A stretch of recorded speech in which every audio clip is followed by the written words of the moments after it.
I've been joking that I need to write a sequel to my book now, which is going to be Hamas Loves Fatah. But I don't think that's going to last very long, and I'll explain why. It has indeed been a very busy time over the last couple of weeks, just trying to make heads or tails of the Palestinian political landscape. As just a brief backgrounder for those who don't know, the two largest political factions in the West Bank and the Gaza Strip have in fact been at war since 2007. It was the result of a standoff from elections that Hamas won in 2006. And after about a year of political stalemate, Hamas determined that it was time to launch a military coup inside the Gaza Strip, sacked all of that territory, killed several hundred people, shot people in the legs and arms to ensure permanent disabilities, pushed them from tall buildings, and effectively took control and created a little mini Taliban state. This is the way that things sort of progressed for 3 years or so, and it actually made things very easy for U.S. policy. Easy in the sense that we had a bad guy and a good guy. I actually don't think that it was really quite that simple, but we determined here it was a policy that began with the Bush administration, was certainly embraced by the Obama administration, that we would support the Fatah faction as the moderate faction, prop it up as the sort of peace-seeking faction, if you will, and sort of isolate the Hamas organization in Gaza. And this is sort of the way that things went until just about 2 weeks ago. It was then that it all of a sudden just sort of came out of the blue that the two factions had in fact reconciled in Cairo and that they were about to join a unity government. In fact, it was not a sudden thing. This has really been in the works for quite some time. The two factions have tried to reconcile for many years. There have been Saudi attempts, Egyptian attempts, Arab League attempts, Yemeni, Turkish, Mauritanian. I mean, there have been many moderators of this conflict. But what was interesting to me, actually, was that it was ultimately the Egyptians who were able to do this, especially right now. The fact that Egypt is, in fact, in the midst of its own turmoil and trying to rebuild its country after the fall of Hosni Mubarak in February, it was rather remarkable that they found the time, bandwidth, and headspace to help broker this agreement. And I think that should give you some indication of the way that this new Egyptian government is leaning. To your point, Frank, I think that we're seeing the renewed influence of the Muslim Brotherhood in Egypt, and this was obviously important to them. Hamas, of course, is an offshoot of the Muslim Brotherhood. It is a sister or brother organization of the Egyptian Brotherhood, which is, of course, the mothership. So the fact that they were able to pull this together and to get Hamas to join an official Palestinian government, it should not be lost on anyone. But what has been interesting since the unification has been, well, what do we do about it here in the U.S.? Hamas is a foreign terrorist organization designated by our State Department, which means that we cannot engage diplomatically with any entity that includes Hamas. Hamas is also a specially designated global terrorist entity by the Treasury Department, which means that we cannot provide funds to any entity that includes Hamas. So this raises big questions about, can we continue to provide, let's say, $600 million to the Palestinians, which we've been doing for the last several years? Can we engage with a Palestinian Authority that includes Hamas in it in any shape or form? The answer to that, as far as I know, is very simple. The answer is no.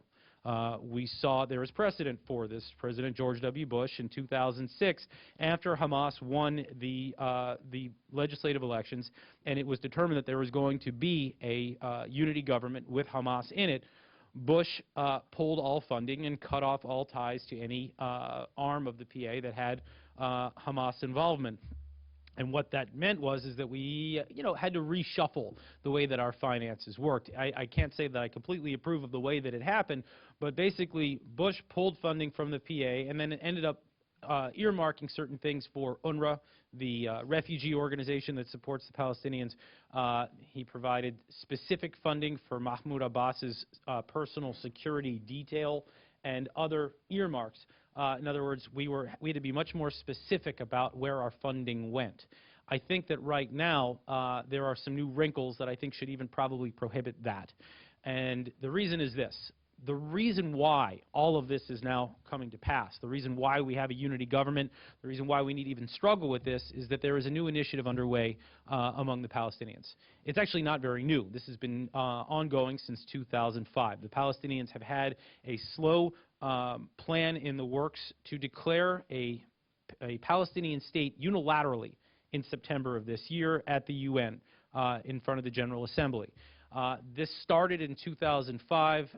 Mahmoud Abbas, the chairman of the Palestinians, met with the then president of Brazil, and they began to talk about how they may be able to gain some support from among Latin American countries, and ultimately it was Lula that helped sort of pave the way for about 11 or 12 Latin American countries that have since indicated that they will accept this unilateral Declaration of Independence, UDI as we call it. And then we've got the Europeans that have signed on, and not to mention the some 50-plus countries of the Organization of the Islamic Conference that have also agreed. So what's happened over the last 5-6 years is the Palestinians have quietly laid the ground for about 130 to 140 countries to recognize an independent Palestinian state. And the question that remained for Mahmoud Abbas, the engineer of all of this, was, well, how can we declare a state when, in fact, the two Palestinian territories had been divided? After Hamas took over the Gaza Strip and remained in control, and then the West Bank remained in the hands of the Fatah faction, you had de facto two mini-states governed by two different quasi-governments with different funding sources, different foreign policies, different everything. So it obviously raised some big questions about how you could declare a single state that was, and it still is, separated by about 20 miles of Israel in the Negev Desert. So the question then became, how do they bridge the gap?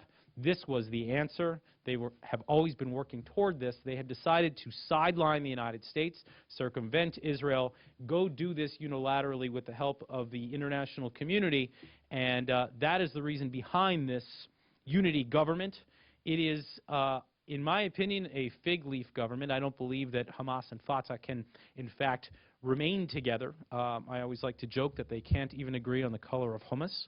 And I don't see that ending anytime soon. And actually, if you look at the agreement that was signed, it actually still stipulates, or it doesn't change the fact that Hamas still is the sovereign in the Gaza Strip. Fatah is still the sovereign in the West Bank. There is not really any integration of these two quasi-governments. They still disagree on the religious character of a potential future state, and it is still a Machiavellian power struggle for ultimately who would control these territories. So I don't see any of that changing anytime soon. But in the meantime, there is an interesting sort of power play taking place between these two factions over who would, in fact, represent the Palestinians on the world stage. And that actually has been, I think, probably one of the more interesting things that has developed out of this, because the makeup of this future government will ultimately determine, I think, whether we do cut off funding, whether we do cut off all diplomatic ties. Effectively, if there is a real Hamas representative within this government, it's going to be 12 people apparently. If there is a Hamas representative, then I think it leaves the United States very little choice. So there has been a lot of wrangling right now among the Palestinians. Will Ismail Haniyeh, one of the leaders of Hamas, will he become, for example, deputy prime minister? If he does, it leaves us no choice. A lot of observers believe that Hamas could not impose its will on the PA and force itself into the government, knowing that ultimately it would mean a financial death blow to the organization. So what you may see instead are a bunch of sort of more neutral bureaucratic types that fill the role of government. And we're seeing lots of different people forwarded right now. Ziad Abu Amr is a former minister from within the PA. We've got another couple of figures from the Islamic University in Gaza who are more leaning toward Hamas but are not official members. Munib al-Masri, who is a sort of reformer type who's been trying to bridge the gap between the two factions. All these names have been thrown out there, but ultimately the only question that remains in our minds right now is, A, will Hamas be involved? And then I think the bigger question, and the question that I think I'll leave it at here today is, should the United States still be engaging with a Palestinian Authority that has decided to circumvent the U.S. and go it alone, declare a state unilaterally, not work with the United States as the primary arbiter of the Middle East conflict, in other words, leave the United States out of the process by going with a multilateral system? I believe that once the Palestinians decided that that was their strategy, I believe they should have already lost support from the U.S. But currently, right now, we have a White House and a State Department that is still examining the facts, still, I think, trying to look for ways to make the law square with the current situation. And we find that obviously very troubling, given the fact that I believe any time we have serious changes on the chessboard in the Middle East, ultimately those things lead to conflict. We will see, if there is a unilateral declaration of independence and there is a dispute over territory in the West Bank, which I think is a foregone conclusion, you will see a border skirmish or a border dispute. And border disputes are not settled through arbitration in the Middle East. They are settled through conflict. So we see this ultimately as, I think, leading toward conflict, and somehow the United States has decided that it is going to hang back and let these things play out. So we're looking at a dangerous, potentially volatile situation and a lot of moving parts. But this is sort of the, I was given 10 minutes. I want to try to stick to that. This is, the condensed overview of what we're seeing right now in the region. Terrific. Jonathan, thank you. Highly condensed, in fact, distilled essence of what's going on. Can I just ask you to clarify one thing and address another quickly, and then we'll open it up. Do you have a sense of what the U.S. position will be on this UDI business, if presumably they seek some sort of assent from the Security Council? And secondly, or for that matter, just in the General Assembly. Second of all, the emergence of the Brotherhood, in particular in Egypt, raises in my mind a question that I wonder whether you have a thought on, and that is whether when President Obama makes his next outreach to the Muslim world, which is expected, I guess, any day now, will it be an explicit embrace of the Muslim Brotherhood? Both tough questions, and I think difficult to ascertain right now. As far as the UDI is concerned, we're seeing this, that the United States has officially gone on record by saying that it is not productive for the Palestinians to declare a state unilaterally. But at the same time, we haven't seen it truly condemned in strong terms. We've seen an Obama administration that appears okay with the fact that they have been edged out of a peace process, despite all proclamations to the contrary. We had, the president last September launched his peace process and talked about how important it was for the United States to shepherd this effort, but then it collapsed largely due to the fact that the Palestinians were not willing to return to the table, and then we've essentially stood back, and the White House has stood back while all this has played out. What we're hearing is that there are a couple of choices that could kind of leave the United States on the fence. Not voting at all, deciding to abstain at the UNGA is one option. Also, allowing the quartet to move forward in recognition of this Palestinian state by abstaining from within. So, in other words, the EU and Russia and the UN could say we approve of this UDI, and America basically just saying nothing, which is effectively allowing it to go through without explicitly stating so. So at this point, we don't know. We haven't had any real validation from this White House what it's going to do next. The few encounters that I've had and from talking with journalists who speak regularly to the White House, again, I think they seem to be looking for ways to make the current laws square with what is happening, as opposed to, I think, jumping out ahead of this and saying unacceptable, here's why we're cutting aid, here's why we're cutting diplomatic ties, and here's why we're going to try to head this off. It looks like this train has left the building. It looks like this UDI is going to take place, and it looks like the U.S. is not going to actively get in the way of that UDI. And it's really, at the end of the day, it's going to be very interesting to see what President Obama does, because he's going to be faced with essentially the same question that President Truman had in 1948. In other words, you have a people that declare a state, and then it's ultimately a presidential prerogative to determine whether your country is going to accept it or not. And this is a president that I think has been somewhat clear about his views of Palestinian nationalism. He's been rather supportive of it. And I believe that, I mean, again, if we're trying to read the tea leaves here a little bit, but it looks as if he sees this as, you know, being some sort of form of social justice, that this is something that's long overdue. In my opinion, you know, I have to say this, that I'm not going to deny the fact that there are, you know, millions of people who call themselves Palestinians who would like to see a state. But the question that I have is this the right way that it should be done, and is this state ready? Given the fact that we have these internal divisions, given the fact that this is something that has been papered over, given the fact that both of the ideologies of the two largest factions are still committed to the destruction of the State of Israel, all these things have never been solved. They have not been addressed, and this White House still does not address them. These are, I think, some of the more worrying aspects of what we're seeing moving forward. As for the Muslim Brotherhood, it is entirely unclear. I would say that it would be premature for this administration to embrace the Brotherhood really on any level. But again, I think what we're seeing is a tacit approval of the Brotherhood in the process. We've basically said that we like the idea of Egyptian politics opening up and having broad participation, which de facto means the Brotherhood has one of its most popular parties. Good. Dan? Dan Pollock with the Zionist Organization of America. A couple of quick things, if I can do two. First, the Israelis have decided to withhold the funding of the income tax, of the taxes they normally return to the Palestinian Authority. And I understand the State Department has severely condemned that Israeli step. Do you see that as being a decisive element? If Israel sticks to its guns, doesn't that make the Palestinian Authority financial situation, they'll have to be rescued by the Europeans, I guess. The second question is about, nobody really has said the words, although I know we all know, violation of the Oslo Accords. It sounds like if they move ahead and the United States does anything to even tacitly allow it to go forward, the United States would be agreeing that the commitments under the Oslo Accord don't have to be followed by anyone. Is that right? Yeah, both interesting questions. I mean, on the Oslo Accords, we've seen some analysis on this. I'm not well versed in international law, but basically this is an abrogation of the entire process, which would effectively mean that the Israelis don't need to abide by any of the agreements that they've already signed.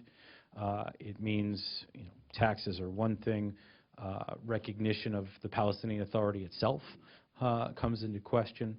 Although there's some other, I find it very interesting. I mean, there's some other international law questions that also come out of this, which is what about some 400,000 Jews living in the West Bank? What is their status if this is in fact declared? So you have the PA that's dissolved. Perhaps the Palestinians declare something else, and it doesn't abide by the Oslo agreements anymore. Okay, that clarifies that. But then what law should those Jews in the West Bank be following? Are they Palestinian citizens? The Palestinians have made it abundantly clear that they do not wish to have any Jews living in the West Bank. I mean, they effectively envision a West Bank that would look something like Saudi Arabia from all indications. So this is obviously a challenge moving forward. So a lot of questions to be answered, I think, on the impact of a UDI on these legal issues. By the way, there's also a positive side, or a potentially positive side. All of those Palestinians claiming the right of return, if they in fact all of a sudden become Palestinian citizens, can they at that point continue to press for claims against Israel resulting from the 48 or 67 wars? These are some of the international law questions that I think still remain to be answered. And I've attended some seminars on these things, and I have to tell you, my head spins after hearing some of these guys. As for the sort of financial impact of all of this, I mean, I think it's very interesting. I think that the U.S. has been alarmed over the tax withholding, primarily because it's going to mean a financial crisis from within the PA. It also happens to, I think, undermine Salam Fayyad, who is at least nominally still in charge for the next 7 days. He is still the head of the Palestinian Authority, and apparently has taken it as a sort of a personal affront that the Israelis would do that to him at this juncture. Now, what's interesting about this is that Fayyad is one of the architects of the UDI. So he knowingly entered into this agreement with Hamas.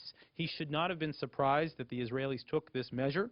I think everyone expected the Israelis to take that measure. As soon as Hamas became part of the picture, the U.S. did not want to provide any funds that could ultimately trickle down to Hamas. But there are going to be some other questions. Again, U.S. funding is going to be a big question. Will the Arab League, for example, step up, or the Europeans, if there is Hamas involvement in this government?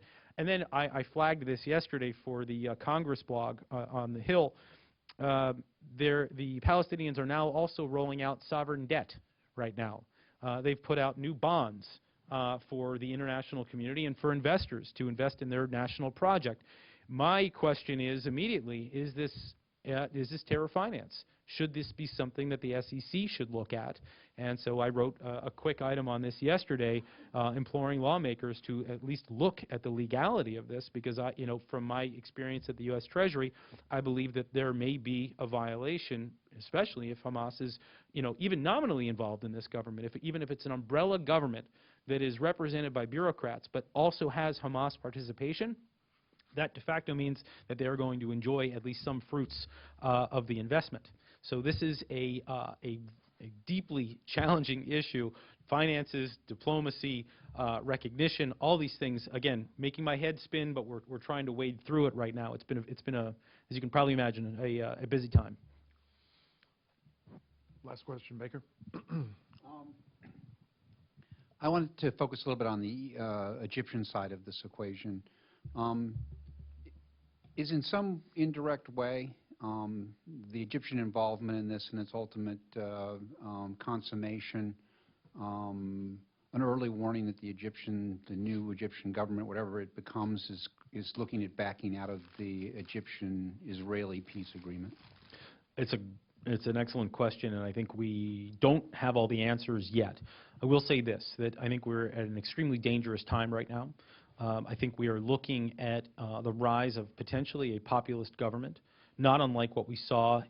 We're looking at a transition period right now. It's 6 months, possibly more, but it reminds me very much of the early 1950s during the rise of Gamal Abdel Nasser. Looking at sort of some confusion from within the Egyptian people looking for sort of slogans and ideas that they can rally behind. And unfortunately, what we're seeing is that anti-Americanism, anti-Semitism, anti-Israel sentiment all run high. They always have in Egypt, despite the peace agreement that exists. And today, actually, there were tens of thousands of people in Tahrir Square chanting pro-Palestinian slogans, saying that they wanted to march on Gaza.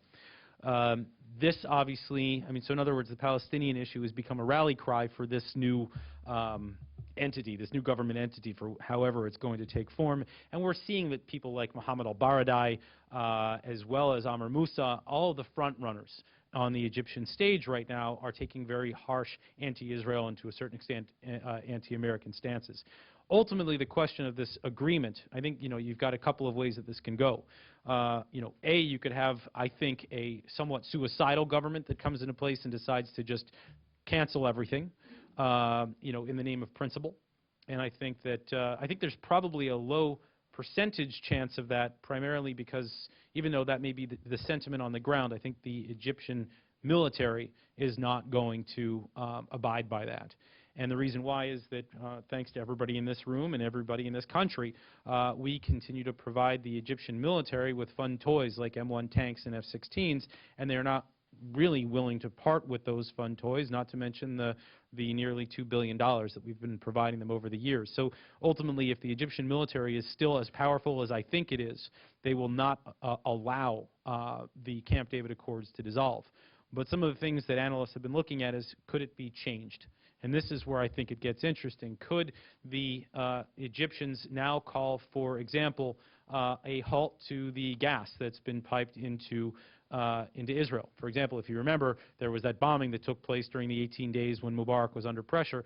Never underestimate the idiocy of Israel's enemies. They bombed the pipeline going to Jordan rather than Israel. But it was an expression of that sentiment. And so they may want to say, you know what, we're going to keep the agreement, but we're going to make some changes.